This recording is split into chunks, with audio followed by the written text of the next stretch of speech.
नमस्कार, मैं जितेंद्र चतुर्वेदी। खालिस्तानियों की आरामगाह बन रहे कनाडा को भारत ने सही सबक सिखा दिया। तब यह स्वाभाविक सवाल उठता है कि आखिर में हुआ क्या है। देखिए, दो बातें हुई। एक तो यह कि जो कनाडा के राजनयिक है उनसे भारत सरकार ने कह दिया है कि अब आप अपना बोरिया बिस्तर बांध लीजिए और स्वदेश जाने की तैयारी कर लीजिए, अब यहां आपकी कोई जरूरत है नहीं। और दूसरा, आर्थिक प्रतिबंध को लेकर भी भारत अब आगे बढ़ चला है और इससे कनाडा की स्थिति बड़ी खराब हो जाएगी, क्योंकि कनाडा के लिए भारत बहुत बड़ा बाजार है और ऐसी स्थिति में अगर वो बाजार उसके हाथ से निकल जाता है तो कनाडा के लिए बहुत ठीक संकेत तो नहीं कहा जा सकता। लेकिन फिर एक प्रश्न उठता है कि आखिर भारत ने ये कदम उठाया क्यों? वहां जिस तरीके से खालिस्तानी फल फूल रहे हैं वो कोई नई बात तो है नहीं, भारत इसे जान ही रहा है। तो फिर अचानक ऐसा क्या हुआ कि इस तरह का कदम सरकार को उठाना पड़ गया?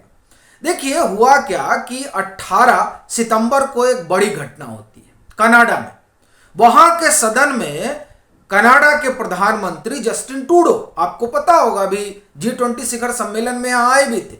यहां भी उनसे कहा गया कि ये खालिस्तानियों पर लगाम लगाइए और इन पर नकेल कसिए, ये भारत के खिलाफ आपके देश में बैठकर षड्यंत्र कर रहे हैं और ये ठीक नहीं है, क्योंकि ये भारत का आंतरिक मामला है और आंतरिक मामले में हस्तक्षेप कर रहे हैं वो लोग जो विदेशी धरती पर बैठे हैं। तो अब आप मित्र राष्ट्र हैं तो आपकी ये जिम्मेदारी बनती है कि मित्र की मदद करिए और इन खालिस्तानियों पर लगाम लगाइए, इनको पकड़ के भारत भेजिए। लेकिन जस्टिन ट्रूडो को यह सब बात समझ नहीं आई और जब वो कनाडा पहुंचते हैं किसी तरीके से, चूंकि जहाज तो खराब हो गया था लेकिन फिर भी पहुंच गए, जहाज बन गया। भारत ने भी बड़ी सदाशयता दिखाई, प्रधानमंत्री ने कहा कि हमारे ही प्लेन में चले जाओ, लेकिन जस्टिन ट्रूडो को बड़ा डर था, सो वो फिर अपने जहाज से गए। अपना कहना यह है कि 18 सितंबर को जो कुछ उन्होंने सदन में कहा जस्टिन ट्रूडो ने, वो भारत को नागवार गुजरा और वो किसी भी संप्रभु राष्ट्र को नागवार गुजरेगा, क्योंकि अनाप शनाप आरोप लगाने का मतलब ही होता है कि आपके कुर्सी के पाए हिल रहे हैं। उन्होंने कहा क्या, ये मैं आपको बताता हूं। उन्होंने कहा कि देखिए, ये जो हरदीप सिंह निज्जर है, अब आप कहेंगे हरदीप सिंह निज्जर कौन है? हरदीप सिंह निज्जर खालिस्तानी आतंकवादी है घोषित तौर पर। ये अपना कनाडा से ऑपरेट करता है। जून में इसकी हत्या हो गई। अब इसकी हत्या हो गई और कनाडा की एजेंसियों ने जांच पड़ताल की। जांच पड़ताल करने के बाद जस्टिन ट्रूडो जो प्रधानमंत्री हैं उनको रिपोर्ट सौंपी गई। उस रिपोर्ट के हवाले से जस्टिन ट्रूडो कहते हैं, सदन में कह रहे हैं, कनाडा में संसद चल रही है और सदन में प्रधानमंत्री कह रहे हैं जस्टिन ट्रूडो कि ये जो हरदीप सिंह निज्जर है इसको मारने में, इसके हत्या में भारत का हाथ है। यह बात किसी भी संप्रभु राष्ट्र को नागवार गुजरेगी। अगर तुम्हारे यहां कोई भी मर जाए ऐरा गहरा तो आप उसका आरोप जो है वो भारत पर लगा देंगे। अरे वो टेररिस्ट है, जब वो टेररिस्ट है तो उसके 10 दुश्मन भी रहे होंगे, किसी ने आकर उसको गोली मार दी, लेकिन ये इसका आरोप भारत पर मढ़ रहे हैं और इस बात पर भारत ने तय कर लिया कि अब इनको सबक सिखाना होगा, क्योंकि बात और गंभीर हो गई। न सिर्फ उन्होंने आरोप लगाया बल्कि भारत के राजनयिक से कहा कि अब आप यहां से निकलिए, और क्या कहा कि ये हमारे आंतरिक मामलों में हस्तक्षेप है। भाई, कनाडा के आंतरिक मामलों में कौन सा हस्तक्षेप हो गया? पहली बात तो ये कि निराधार आरोप लगा रहे हैं, और दूसरी बात, आपके यहां खालिस्तानी फल फूल रहे हैं और भारत में आप क्या वो एक्सपेरिमेंट करते हैं और फिर भारत में आकर उसे लागू करते हैं, यानी यहां पर आतंकवाद फैलाते हैं, और आप कह रहे हैं कि आपके आंतरिक मामले में हस्तक्षेप। असल में कनाडा की जमीन का प्रयोग ये खालिस्तानी कर रहे हैं भारत के मामलों में हस्तक्षेप करने के लिए, और कनाडा वो मुहैया करा रहा है।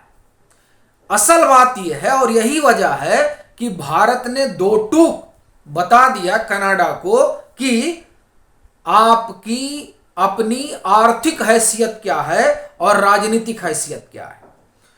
और आर्थिक और राजनीतिक हैसियत का मसला अब यह हो चला है, मैं आपको पहले आर्थिक सुनाता हूं। वित्त वर्ष 2022-23 में भारत ने कनाडा को 4.10 अरब डॉलर का सामान निर्यात किया था, जबकि कनाडा ने भारत को 4.05 अरब डॉलर का सामान निर्यात किया था।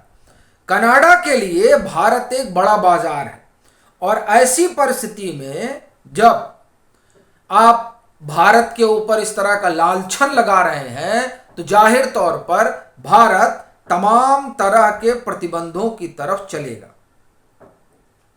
और आप देखिए कि यहां जो खालिस्तानी मसला है वो नया नहीं है, बहुत पुराना है। 1982 में इंदिरा गांधी ने कनाडा की सरकार से कहा था कि आप क्या जो खालिस्तानी हैं वो सर उठा रहे हैं उस पर आप नियंत्रण करिए, लेकिन नहीं, कनाडा की सरकार सो रही थी।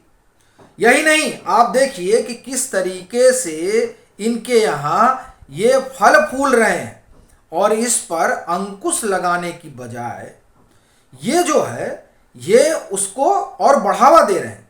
2002 में देखिए वहां पर क्या होता है ना कि ये जो भिंडर वाला मारा गया था उसको ये लोग मतलब चूंकि खालिस्तानियों के लिए तो वो महाप्रभु हैं तो उनकी पूजा अर्चना करते हैं और वहां पर बड़ा भारी कार्यक्रम होता है इसके लिए, और बाकायदे इंदिरा जी को लेकर वहां तस्वीरें लगाई जाती हैं।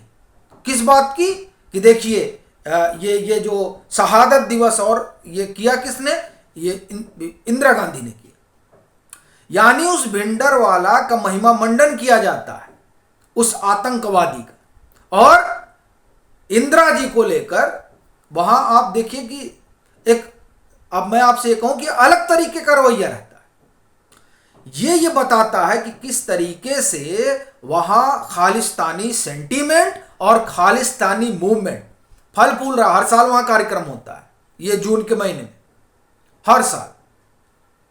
अब आप बताइए कि वहां खालिस्तानी दिवस मनाया जाता है और वो शहादत दिवस मनाया जाता है, और जो आप ये कहें कि अखबार वहां इस बाबत मुहिम चलाते रहे हैं वो अब वहां के नेशनल डेली बन चुके हैं। अब उसमें से एक का आपको उदाहरण देता हूं। 2002 टोरंटो बेस्ड पंजाबी लैंग्वेज का साप्ताहिक सांझ सवेरा, वो जो है इंदिरा गांधी की डेथ एनिवर्सरी पर वो लोग बड़ा भारी जो है कार्यक्रम वगैरह करते हैं, और एक तरीके से वो जो मैगजीन है, जो मैगजीन शहादत दिवस मनाती है उन खालिस्तानियों के सम्मान में, उस मैगजीन को, उस वीकली मैगजीन को ये जो वहाँ की कनाडा सरकार है वो क्या देती थी, विज्ञापन देती थी। और अब वो वहाँ का प्रोमिनेंट डेली है, यानी जो साप्ताहिक मैगजीन थी वो अब वहाँ का दैनिक अखबार हो गया है। प्रो खालिस्तानी सेंटीमेंट का ये हाल है वहाँ पर। और ये तमाम बातें भारत सरकार उनको बता रही है, लेकिन उनको ये समझ में नहीं आ रहा। और आप देखिए कि 40 साल पुरानी हिस्ट्री है वहाँ पर। इंदिरा गांधी ने कहा, और तब जो है ये जो अभी जस्टिन ट्रूडो है ना, इनके पिताजी थे, जिनसे इंदिरा जी ने कहा था कि अब आप क्या खालिस्तानी पनप रहे हैं, इन पर लगाम लगाइए। कायदे से तो भारत को इनके ऊपर और कठोर प्रतिबंध लगाना चाहिए, क्योंकि यही वो धरती है जहां खालिस्तान फला फूला और भारत के प्रधानमंत्री की इन्हीं खालिस्तानियों ने हत्या की थी। ये अपने आप में बहुत बड़ी बात है, और इस लिहाज से तो कनाडा जो है जो कर रहा है बहुत ही संगीन अपराध है, और इसीलिए भारत को और कठोर कार्रवाई इन लोगों के ऊपर करनी चाहिए। अब जो सबसे बड़ा सवाल है कि आखिर जस्टिन ट्रूडो जो हैं ये क्यों इनके साथ खड़े नजर आते हैं। साहब, सरकार ही इन्हीं के बल पर इनकी टिकी हुई है। 18 जो है आप ये कहें कि सांसद हैं जिनके पाए पर जस्टिन ट्रूडो की कुर्सी खड़ी है, और वो 18 सांसद सिख समाज से आते हैं।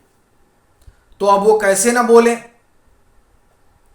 तो अब ये जो बोलना है ये कहीं अंतरराष्ट्रीय बिरादरी में भी जस्टिन ट्रूडो के लिए महंगा ना पड़ जाए, क्योंकि एक तरीके से ये भी जो है आतंकवाद का समर्थन कर रहे हैं।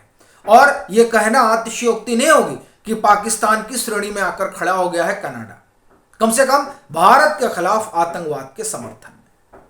तो इसलिए जो है ट्रूडो अब क्या करेंगे ये देखने वाली बात रहेगी, लेकिन भारत ने तो सबक सिखाना शुरू कर दिया।